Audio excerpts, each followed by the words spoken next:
The person I copied this from is Sim Winner. I understand she used to live in Kona. And it's a beautiful writing, beautiful thoughts, beautiful truth, because it's simple and very effective. We are spiritual consciousness going through a human experience. Chew that over. We are spiritual consciousness going through a human experience.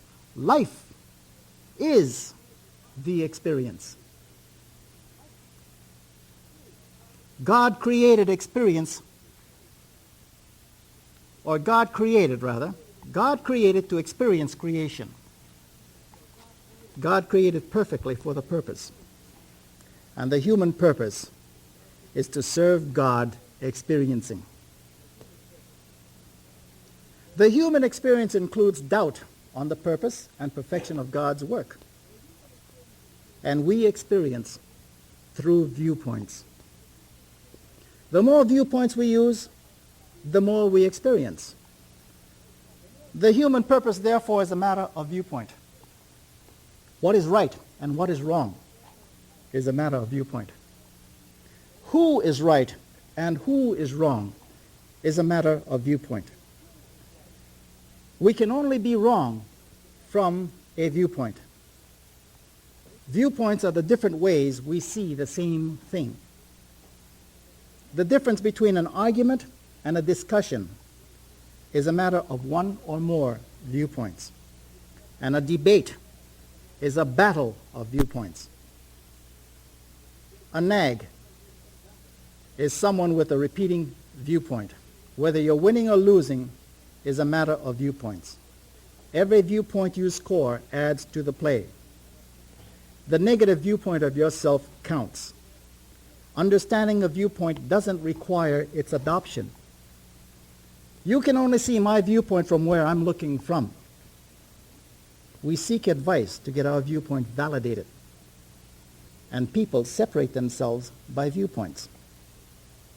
A male can't conceivably have a female viewpoint. 360 degrees is a divine viewpoint. This seminar will focus upon various viewpoints. There is a story that my father used to tell me as a teenager. And no doubt each of us may have gone through the same stage where you challenge your parents because you think you know more than your parents. I've done this many times. But my father once called me a frog, and I had to have him explain it to me. My father is pure Chinese from China. He had to run away from China because they were going to hang him. He happened to be a pirate on a Chinese junk ship. Came over and met a beautiful maiden, 19 years old, my mother, pure Hawaiian. Fell in love with her, married her. Little did he know that Hawaiians grow to be big fat mamas. She beat the hell out of my father every day. Pure Hawaiian love. But the story of the frog is very important for you to understand, because as a teenager it meant something to me. There is a story of a frog in China, and this frog lived in the bottom of the well. And every day or every night this frog would look up into the sky and study the stars in the sky, until one night he proclaimed to the entire world, "I know all there is to know about the sky." But all the frog could see of the sky was from the bottom of his well through the top of his well. And aren't we all frogs? Ladies and gentlemen, I thank you very much for coming to Punalu. We are here to share our knowledge with you, our experience, and our viewpoints with you. Please remember that knowledge is the jockey, experience is the horse, and the viewpoint is the race. Who do you bet on? What game do you choose to play with God? To know my island, you must first know my people. To know my people, you must then listen to the sound and to the music of aloha. I bid you all love. Aloha. Thank you.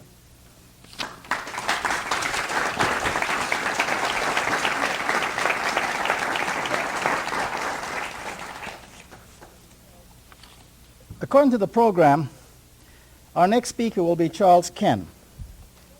But before we do introduce him, I would like to introduce the coordinator of the seminar to you. In my whole lifetime, it is difficult to introduce people. And I find that sometimes I'm at a loss for words, only because it is strange to introduce someone of this stature, of this nature. Out of curiosity, how many of you have read or heard about Finhorn Garden? Show of hands. All right, hands down. How many of you have not? Let me explain to you what Finhorn Garden is. It is an actual location in Scotland, in a desolate area on the shore, where people get together and work in harmony with the spirits of the land to grow things where things are not supposed to grow. Sand, everything else. There are pictures in here of roses growing in the snow, of cabbages, of flowers growing 8 to 10 times larger than normal in places where it's not supposed to grow, only because they work. Man works in harmony with nature. And nature happens to be the spirit of the land, the devas, the spirit of the plants, of the area, the elementals. Because somewhere in here, there is a person called Rock, who speaks and sees the elementals and the light beings. And they've just started this over the past 10 years, I guess. I'm not sure. But here in our midst, we have had one that's worked with them for all of her life. She is able to see the light beings. She's able to work with the land angels and the elementals. And there are not very many people who specialize in this ancient art, who have the gift to do so. And as such, she practices the Huna. May I introduce to you my spiritual advisor, my friend, my auntie, Morrnah Simeona, Kahuna.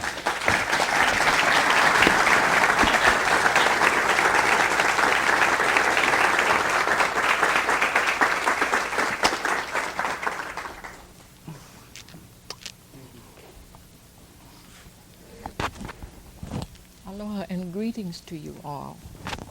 It's a pleasure for me to see all of you and to greet you. And some of you I have met before and others are not, but we all have been together in other periods of time.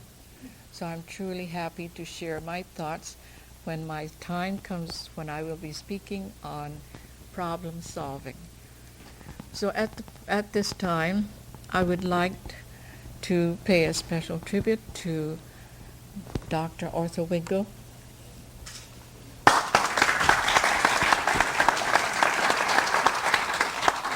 who is the president of the Huna Research Association. I was very happy at the time that I had made his acquaintance, and I felt that I owe a lot to him for giving me a start with the Huna. So this is why I have invited all of you to come to get the grassroots of the wisdom that you are learning. And we certainly hope that in this sharing that you would be able to glean some of the things you probably have discovered and to add to your treasures. So at this time, I will not hold you any further and allow Arthur to introduce our next speaker. I thank you.